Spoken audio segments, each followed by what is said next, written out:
Baxın, dünyanın dörd bir yanında küçələr sanki coşur. Bu, gənclərin rəhbərlik etdiyi, sosial medianın alovlandırdığı və təcili dəyişiklik tələb edən yeni bir etiraz dalğasıdır. Və bu, təkcə bir neçə ölkədə baş verən bir şey deyil. Yox, bu Z nəsli deyirik ha. Bax, onların idarə etdiyi qlobal bir fenomendir. Onlar öz gələcəkləri üçün mübarizə aparmaq məqsədi ilə küçələrə axışırlar. Yaxşı, bəs bütün bu etirazlar, bu ayağa qalxma həqiqətən bir işə yarayırmı? Bax, bu, bugünkü təhlilimizin əsas sualıdır. Bu qlobal etirazları hərəkətə gətirən gücü və onları məhv edə biləcək zəiflikləri araşdıracağıq. Gəlin başlayaq. İlk olaraq gəlin anlamağa çalışaq, bu hərəkatların kökündə nə dayanır? Yəni, gəncləri küçələrə çıxmağa vadar edən nədir? Səbəblər görəcəksiniz ki, təəccüblü dərəcədə oxşardır. Baxın, bunlar mücərrəd siyasi məsələlər deyil. Yox, bunlar insanların gündəlik həyatına birbaşa təsir edən çox real problemlərdir.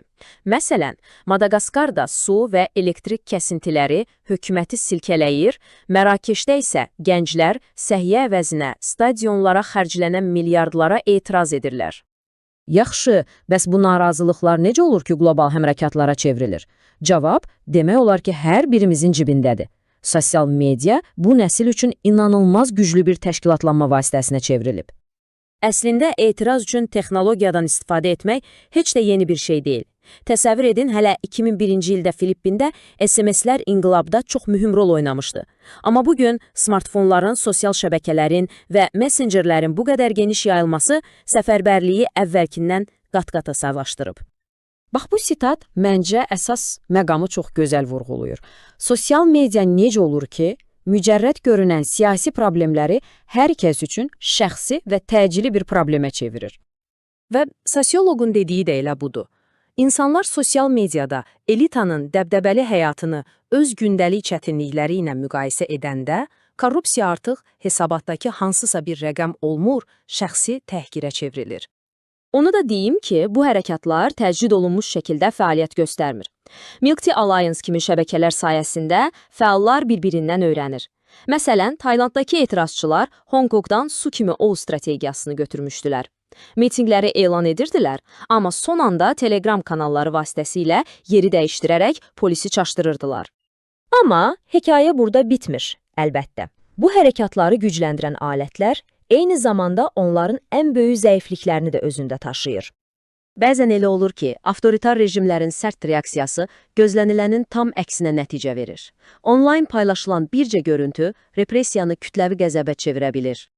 Baxın, Banqladeşdə baş verənlər buna çox parlaq bir nümunədir.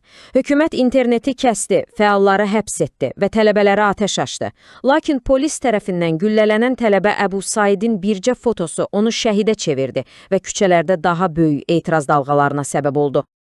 Lidersiz olmaq, bu hərəkatlara bir çeviklik verir, amma eyni zamanda çox ciddi risklər yaradır. Bu cür qruplara dövlət agentlərinin sızması asanlaşır, daxili debatlar hərəkatı parçalaya bilər və bəzən, təəssüf ki, mütəşəkkil olmayan zorakılığa yol aça bilər. Və ən əsası, artıq hökumətlər də sadəcə oturuq reaksiya vermir, onlar da öyrənirlər. Süni intellektə əsaslanan nəzarət sistemləri, senzura və repressiv qanunlar vasitəsilə fəallara qarşı rəqəmsal məkandan fəal şəkildə istifadə edirlər. Beləliklə, gəldik çıxdıq əsas suala.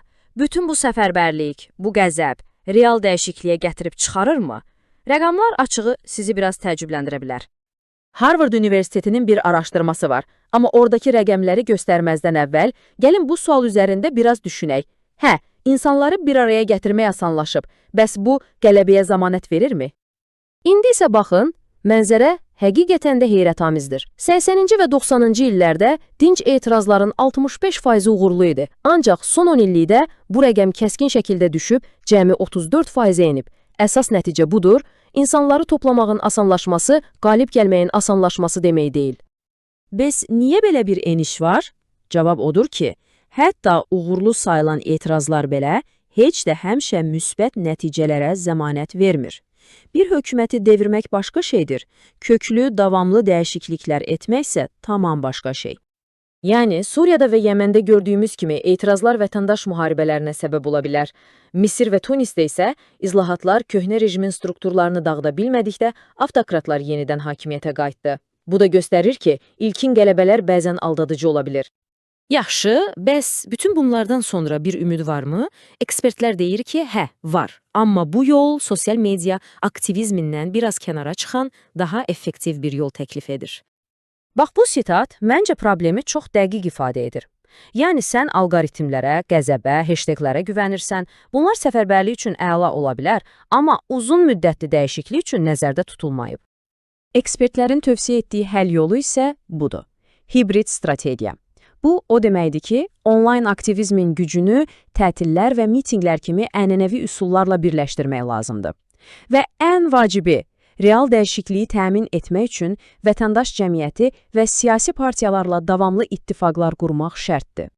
Beləliklə gəlib çatdıq yekun suala. Z nəsli, görəsən rəqəmsal dünyanın o inanılmaz sürətini və əhatə dairəsini real dünyadakı davamlı, mütəşəkkil fəaliyyətlə birləşdirməyin yolunu tapa biləcəkmi? Bax, etirazların gələcəyi məhz bu sualın cavabından asılıdır.